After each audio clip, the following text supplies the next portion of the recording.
Good morning, dear ladies and gentlemen. I sincerely hope you are not insulted by me smoking a cigar in your presence. Well, Sir Winston Churchill was smoking cigars, and nobody was insulted by that, as far as I know. Well, of course, I'm not Winston Churchill, and God forbid, I'm not even claiming to be one. However, I belong to the same culture to which Sir Winston belonged as well. And as far as we all know, we are all in favor of cultural diversity, so it's your good chance to celebrate this diversity right now. Okay?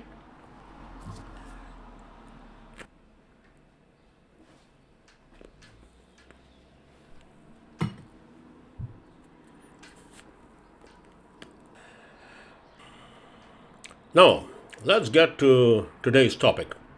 I'll try to be short and precise.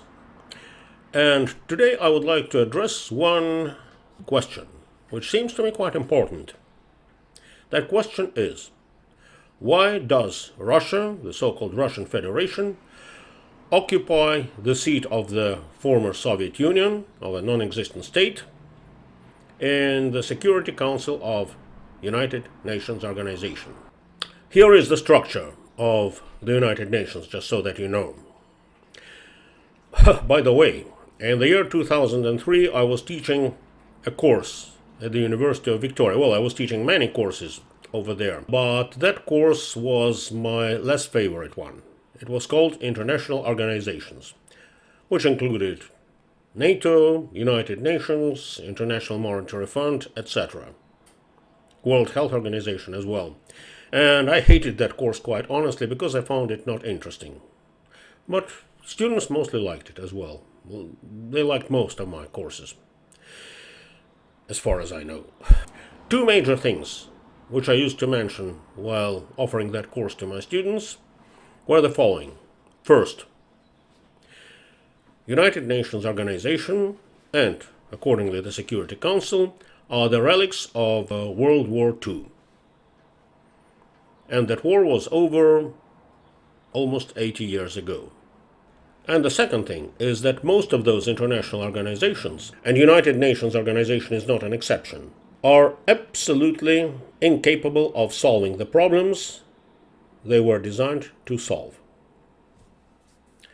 Did the Security Council and the United Nations manage to bring prosperity, law, and order to the planet? No. Absolutely not.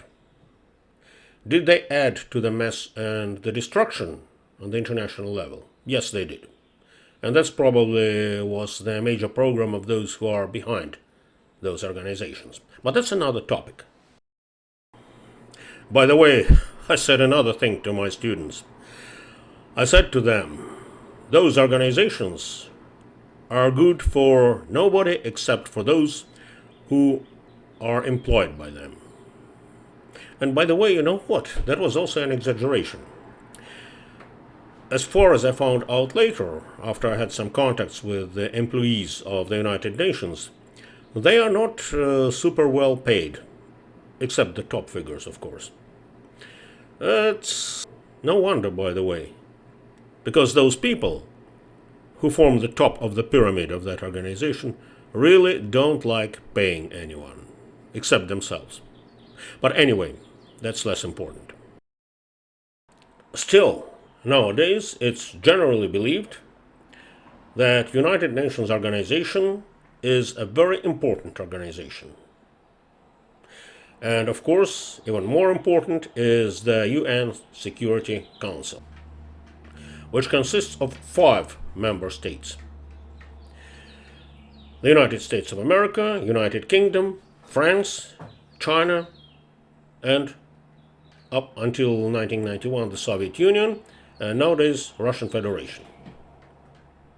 Why are those 5 countries forming the Security Council? Because those 5 countries are believed to be the major allies of the Second World War, leaving behind the fact that at the beginning of World War II, the Soviet Union was allied with the Nazis.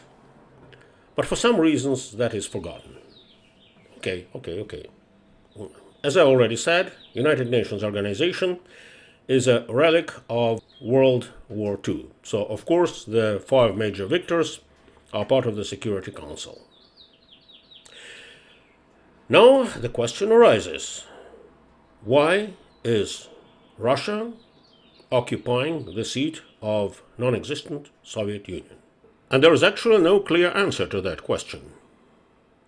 Well, most generally accepted answer is that is because Russian Federation proclaimed itself a successor state of the Soviet Union. Nice, very nice. And why Russia? Why not Zimbabwe, for example, or Papua New Guinea, or any other country that proclaims itself the successor of the USSR? No, seriously. All right, someone else could answer. Well, that's because Russia was the biggest element of the Soviet Union, occupying 75% of its territory and boasting more than 70% of its population. It's an explanation, indeed. But from legal point of view, from legal perspective, it's not a good explanation. Why so? Let me clarify that. Before we go any further, let me tell you, I'm not a lawyer of any kind. No. I'm a professional historian and political scientist. That's it. However, I have some legal background, and even during my life I worked for a while as a paralegal consultant. And as a journalist as well, who was looking into legal aspects of some events. That's why I'm taking the liberty of thinking about this issue and sharing some of my thoughts with you. Now let's get to what was the Soviet Union. The official name of that state formation was the Union of Soviet Socialist Republics. Well, of course, I can tell you in advance.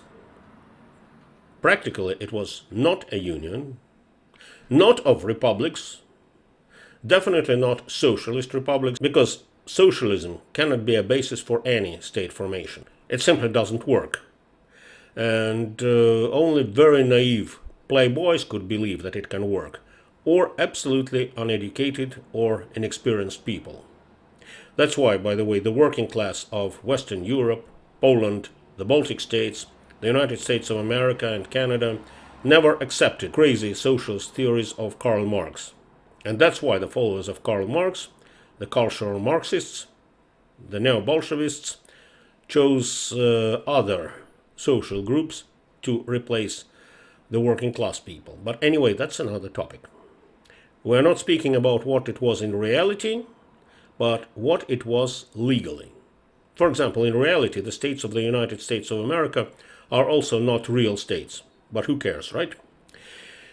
The same with the Soviet Union. Officially and legally, the Union of Soviet Socialist Republics consisted of 15 constitutional republics, 15 absolutely equal members of that so-called union. All right, we can exclude probably 4 republics out of those 15. The first 3 are Estonia, Latvia, and Lithuania.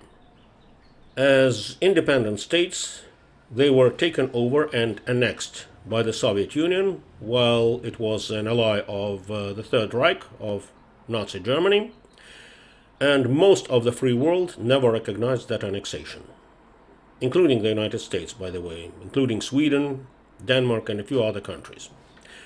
So let's forget about those 3 republics. Also, Moldova, or Bessarabia as it was called before, was a historical and legal part of Romania, and it was annexed by the Soviet Union as a result of military operation in 1940. Again, when it was an ally of Hitler's Third Reich, and when Romania was partitioned between Hungary, Bulgaria, and the Soviet Union. Not all of it, but about 40% of its territory, maybe even half. By the way, such countries as Azerbaijan, Armenia, Georgia, Ukraine, and Belarus were also conquered by the Soviet Russia in 1920-1921 as a result of direct aggression.